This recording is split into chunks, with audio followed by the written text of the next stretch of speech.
أعوذ بالله من الشيطان اللعين الرجيم. بسم الله الرحمن الرحيم. وصلى الله على محمد وآله الطيبين الطاهرين وأصحابه المنتجبين.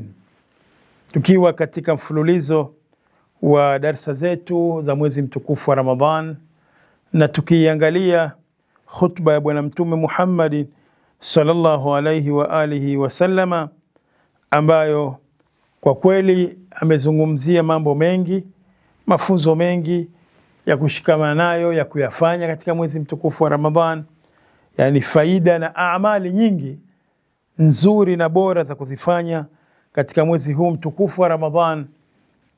Na tukasema kwamba katika mwezi huu mtukufu wa Ramadhan, mtu mbaya ni yule ambaye mwezi huu tamaliza halafu bado hajasamehewa makosa yake.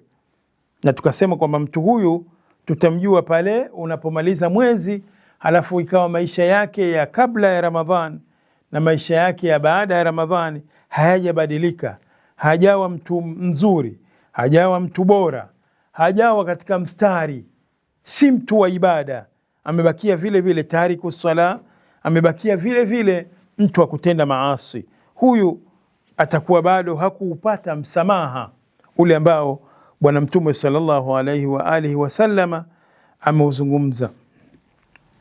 Bwana Mtume sallallahu alayhi wa alihi wasallama anaendelea kusema, wadhkuru biju'ikum wa atashikum fihi ju'a yawm alqiyama wa atashi. Na mwezi mtukufu wa Ramadhan, mnapokuwa na njaa na mnapokuwa na kiu mchana, jua kali, anasema hivyo visikusumbueni. Hebu ikumbukeni ile njaa mnaoambiwa itakuwepo siku ya Kiyama katika kisimamo ambacho kabla ya kutolewa hukumu watu watakuwa na hali gani, kabla ya kupelekwa magurupu ya peponi na motoni, watu watakuwa katika hali gani? Ikumbukeni njaa ile, ikumbukeni kiu ile ya siku ya Kiyama ambao jua litakuwa liko karibu mno na ardhi itakuwa imebadilika, sio ardhi ile yenye mchanga tunaoizoea. Hali itakuwaje? Kwa hiyo Bwana Mtume sallallahu alaihi wa alihi wasallam anatutaka tunapokuwa na kiu, basi tujue kwamba hii ni mfano tu wa kiu ambayo tutakuwa nayo siku ya Kiyama, lakini la njaa vile vile. Bwana Mtume sallallahu alaihi wa alihi wasallam katika riwaya nyingine anatuambia kwamba kuna mambo sita haya akishikamana nayo mtu ambaye mwenye kufunga, akiyadhibiti vizuri, mtu huyu kwa kweli atasamehewa madhambi yake. Sittatu khisal ani nabi sallallahu alayhi wa alihi wasallam annahu qala inna man tamassaka fi shahri Ramadan bi sitti khisalin ghafara Allahu lahu dhunuba. Mwenye kushikamana na mambo sita, mwenye kushikamana na mambo sita katika mwezi mtukufu wa Ramadhan, basi mtu huyu Mwenyezi Mungu Subhanahu wa Ta'ala atamsamehe madhambi yake. La kwanza, an yahfadha dinahu, aihifadhi dini yake, asije akaiuza dini yake kwa ajili ya dunia. An yahfadha dinahu, jambo la kwanza ambayo katika mambo sita ambayo mtu anatakiwa ashikamane nayo na iwe ni sababu ya kufanikiwa baada ya mwezi wa Ramadhan. An yahfadha dinahu, aihifadhi dini yake, asije akauza dini yake kwa ajili ya dunia, akarubuniwa akawa yuko tayari kutoka katika mstari wa dini kwa ajili ya jambo dogo tu la kidunia.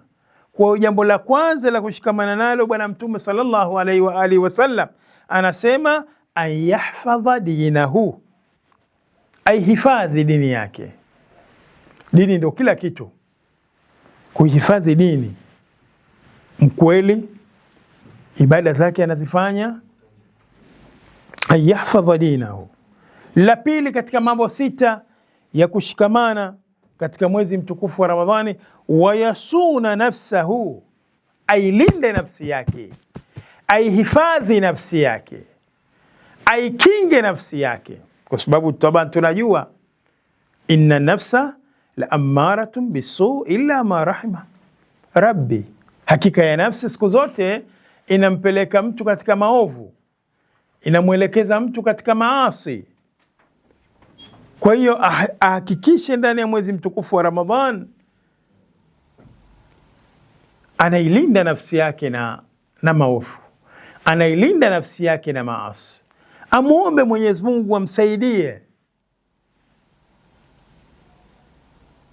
Unajika ya mawjuda fi kulli makani la'allaka tasma'u nidai faqad adhma jurmi wa qalla hayai maulaya ya maulaya ayyal ahwalu atadhakkaru wa ayyaha ansa walau lam yakun illa almaut lakafa kaifa wama ba'da almauti a'zamu wa adha maulaya ya maulaya hatta mata wa ila mata aqulu laka al'utba marratan ba'da ukhra thumma la tajidu indi sidqan wala wafa.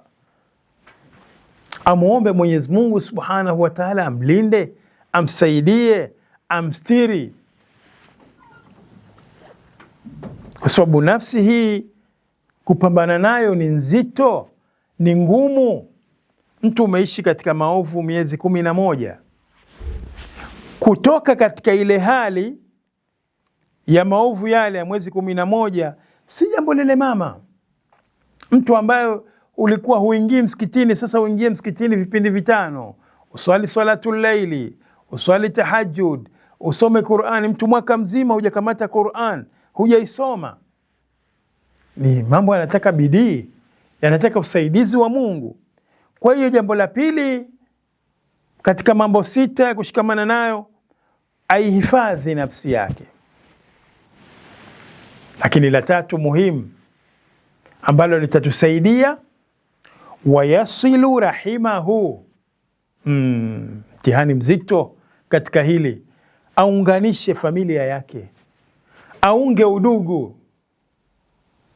Wayasilu rahimahu, aunganishe familia, awe karibu na ndugu zake mwezi mtukufu wa Ramadhan.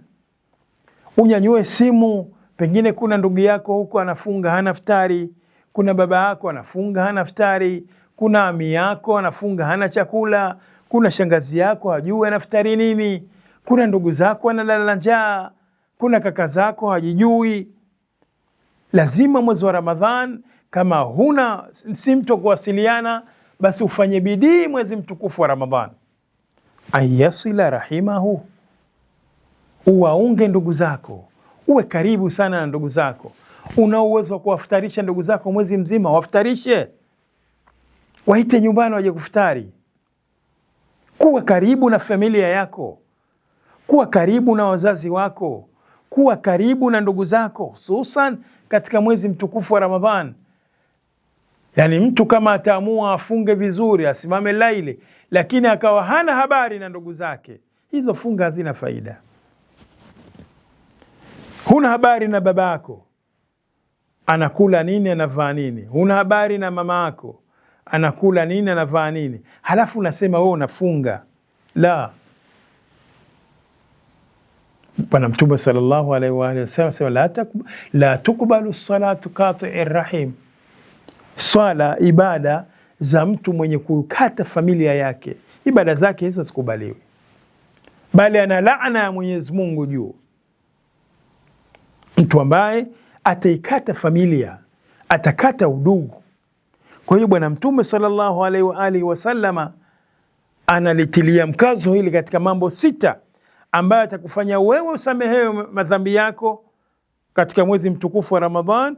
Wayasilu rahimahu, kuunga udugu, kuwa karibu na ndugu zako, kuwa na ndugu na jamaa zako, kuweka mawasiliano ya karibu.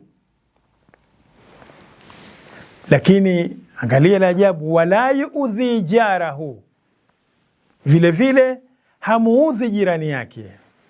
Wala yuudhi jarahu, Sio unafunga alafu ukutwa na ugomvi na jirani yako, huelewani naye, mara umemwagia maji machafu chini ya mlango wake, mara umefungua redio sauti kubwa, hata akikwambia bwana, mbona kero imekuwa tuna mgonjwa, huelewi. Somo yako itakuwa haina faida. Wala yuudhi jarahu, Bwana Mtume sallallahu alaihi wa alihi wasallam anasema majirani zake pia hawaudhi. Majirani zake hawakasiriki kwa ajili yake, hawapati matatizo kwa ajili yake. Lakini vile vile wayar'a ikhwanahu, anawasimamia. Yar'a, anawachunga ndugu zake. Ndugu zake anawaangalia, anawachunga, anawasimamia. Mungu amemfungulia riski, basi anahakikisha kwamba na ndugu zake wanaftari vizuri mwezi mtukufu wa Ramadhan, wanakula daku vizuri mwezi mtukufu wa Ramadhan. Sio wanafunga alafu hawajui anaftari nini. Kama muogo mwezi mzima hauna hata vumba, lakini wewe samaki wanaoza ndani ya friji, wakati kuna ndugu zako wanakula muogo hauna hata dagaa, hata duvi hamna. Dagaa na muogo hata duvi hamna, na uji hauna hata skari. Wewe huku unamwaga vyakula, vinapikwa vingi alafu vinamwagwa, haviliwi. La, hapa itakuwa saumu haina faida na wewe. Wayar'a ikhwanahu wayakhazun lisanahu, lakini vile vile anauwekea kinga, anaulinda, anauwekea ngome ulimi wake.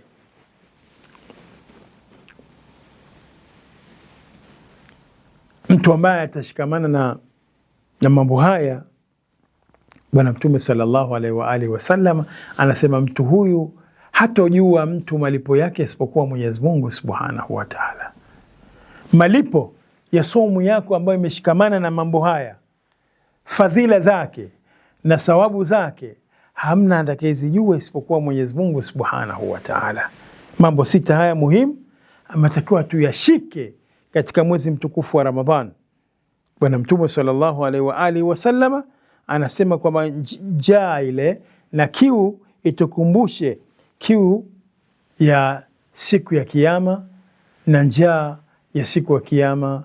Wassalamu alaikum wa rahmatullahi ta'ala wa barakatuh.